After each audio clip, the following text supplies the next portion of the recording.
Do you know the cause of your hair loss?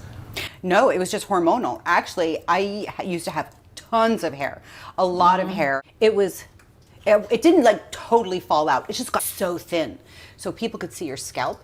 So then I would notice that when people are talking to me, they're not looking me in the eye. I'm like, they're looking at my scalp. I'm like, and the whole time I'm talking to them, I'm like, they're staring. They're staring. I know they're staring. Very self-conscious. Super self-conscious. Probably, yeah. Hated my hair. It was dreadful. Actually, you know what? I remember the first time I had my hair put on.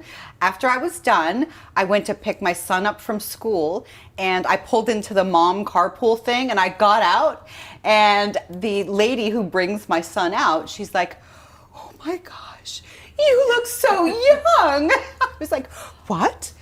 Really? Do I?"